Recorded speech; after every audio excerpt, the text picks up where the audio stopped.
दोस्तों, हमारे देश की खुफिया एजेंसीज आईबी और रॉ का नाम तो आप सभी ने सुना होगा, लेकिन इन स्पाई एजेंसीज के जासूस कैसे काम करते हैं और इनकी गतिविधियों के बारे में जो जानकारी हम मैंगो जनता को मिल पाती है वो ज्यादातर अफवाहों पर आधारित होती है, तथ्यों पर नहीं।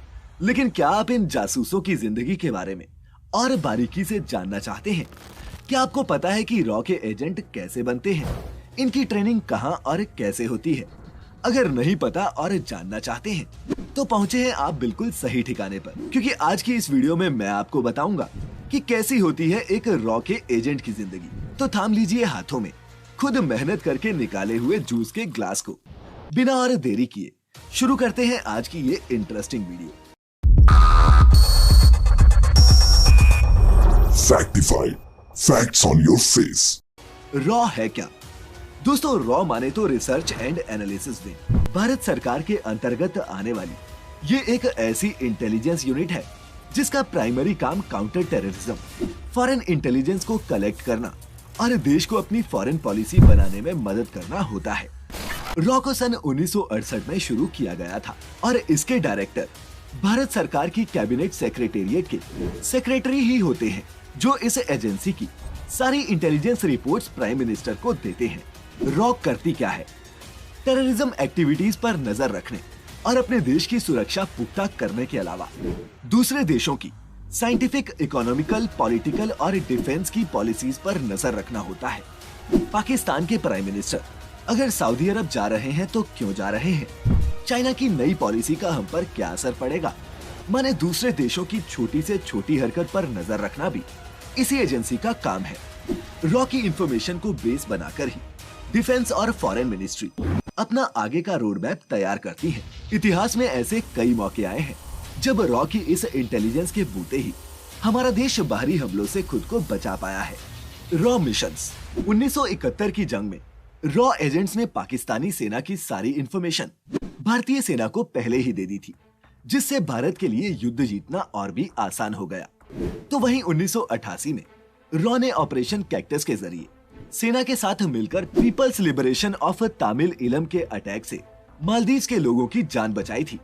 यही नहीं, 1984 में जब पाकिस्तान ने सियाचिन ग्लेशियर के साल्टोरो रिज पर कब्जा करने के लिए ऑपरेशन अबाबिल चलाया था, तब इस मिशन से जुड़ी जानकारी रॉ ने हमारी सेना को पहले ही दे दी थी, जिसके बाद ही सेना ने ऑपरेशन मेघदूत की शुरुआत की और अपने 300 जवानों को साल्टोरो रिज पर पहले ही तैनात कर दिया और पाकिस्तान को इस दुनिया की सबसे हाईएस्ट बैटलफील्ड पर मुंह की खानी पड़ी थी।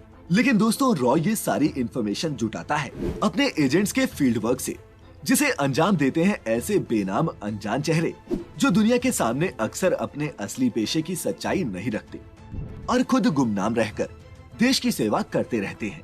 कैसी होती है एजेंट की जिंदगी? दोस्तों, रॉ के एक एजेंट की लाइफ फिल्मी दुनिया से बिल्कुल ही अलग होती है और ये जेम्स बॉन्ड या फिर सिक्स पैक एब्स वाले हमारे हीरोज की तरह तो बिल्कुल भी नहीं दिखते।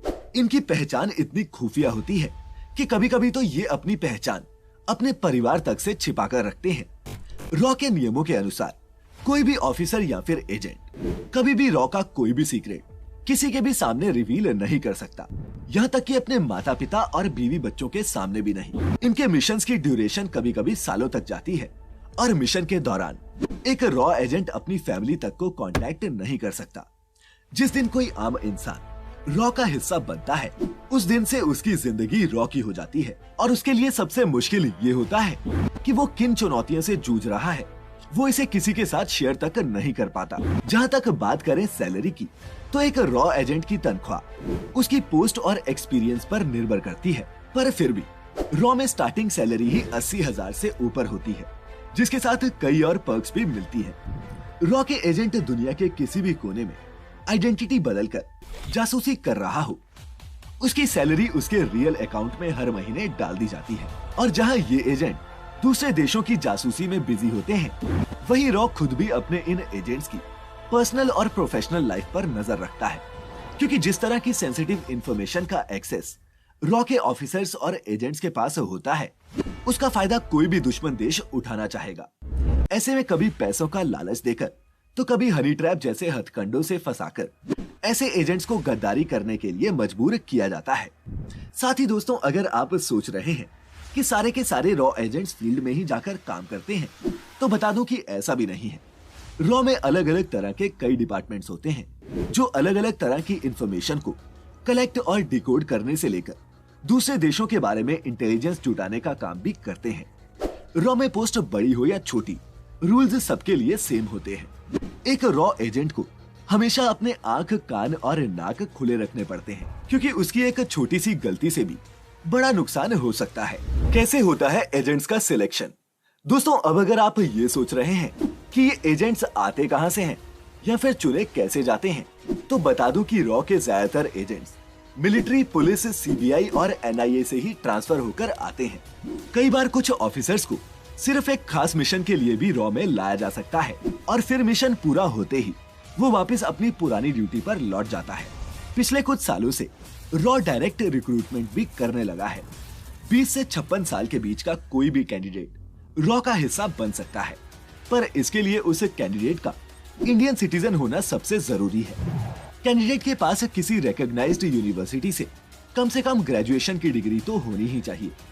रॉ का हिस्सा बनने के लिए कैंडिडेट को यूपीएससी, एसएससी, आईबी और सीएससी जैसे गवर्नमेंट एग्जाम्स को अच्छे रैंक से क्लियर करना होता है। कैंडिडेट को साइंस, ज्योग्राफी और कंप्यूटर की अच्छी नॉलेज भी होनी चाहिए। और अगर कोई स्पोर्ट्स और टेक्नोलॉजी में अच्छा है या फिर उसे किसी विदेशी भाषा का ज्ञान है, तो उसके सिलेक्शन के चांसेस भी बढ़ जाते हैं। वहीं ड्रग एडिक्शन और क्रिमिनल रिकॉर्ड्स वाले लोगों को रॉ में एंट्री नहीं मिलती। कैसे होती है ट्रेनिंग? बात करें इन एजेंट्स की ट्रेनिंग की, तो रॉ के एजेंट्स की शुरुआती ट्रेनिंग दिल्ली में ही होती है, जहां इन एजेंट्स को रॉ की असली दुनिया दिखाई जाती है।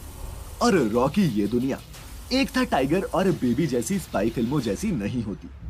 दिल्ली ऑफिस में एजेंट्स को इजरायली मोसाद, ऑस्ट्रेलिया की ASIS, रशिया की KGB और पाकिस्तान की ISI जैसी खुफिया एजेंसियों के मिशंस की केस स्टडीज कराई जाती हैं।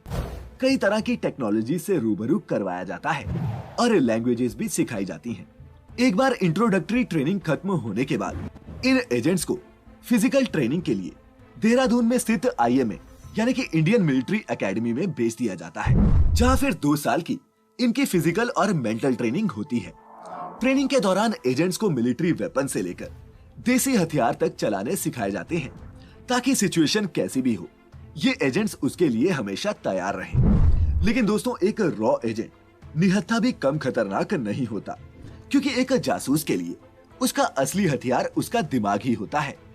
इसके अलावा इंडियन रॉ एजेंट्स को इजरायली मार्शल आर्ट क्राव मागा की ट्रेनिंग भी दी जाती है, ताकि अगर कभी एजेंट का सामना किसी टेररिस्ट से हो जाए या फिर उसकी जान खतरे में हो, तो एजेंट सामने वाले को चित कर सके।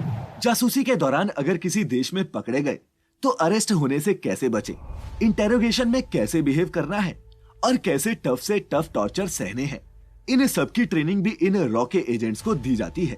लेकिन इस जिम्मेदारी को निभाते हुए सबसे बड़ी ट्रेनिंग जो इन एजेंट्स को मिलती है, वो इस चीज की होती है कि अगर बाय चांस ये किसी दूसरे देश में जासूसी करते पकड़े गए, तो जिस देश के लिए ये अपनी जान तक दांव पर लगा देते हैं, वही देश इनसे पल्ला झाड़ लेता है और इनका अपनी एजेंसी का हिस्सा होने से साफ इनकार कर देता है।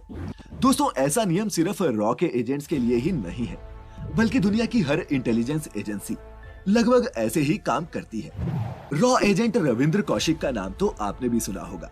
इस बहादुर जासूस ने कई सालों तक पाकिस्तानी खुफिया एजेंसी ISI को चकमा दिया। ये पाकिस्तानी फौज में भर्ती हो गया था और उसने बहुत सारी खुफिया जानकारी भारत को पहुंचाई भी थी। लेकिन 8 साल पाकिस्तान की फौज में रहने के बाद 1983 में रविंद्र कौशिक का सच पाकिस्तानी एजेंसीज के सामने आ गया और फिर उनकी बाकी की सारी जिंदगी पाकिस्तान की जेल में ही गुजरी, जहां साल 2001 में उनकी मौत हो गई। उनका नाम तो खूब हुआ, लेकिन उनकी मौत जेल के एक अंधेरे कैद खाने में हुई। इस सच से भी मुंह नहीं फेरा जा सकता। इसीलिए दोस्तों, अगर आप नाम और फेम के लिए रॉ को ज्वाइन करने की सोच रहे हैं, तो भूल जाइए, क्योंकि एक रॉ एजेंट की कहानी उसके पकड़े जाने के साथ ही खत्म हो जाती है। और उनकी कहानी तो छोड़िए, उनके होने का भी कोई सबूत बाकी नहीं रहता। वो दुनिया के किस कोने में कहां दफन कर दिए गए, ये उनके परिवार तक को नहीं बताया जाता। लेकिन यही वो कीमत है जो ये शेरदिल जवान अपने देश की सुरक्षा के लिए चुकाते हैं।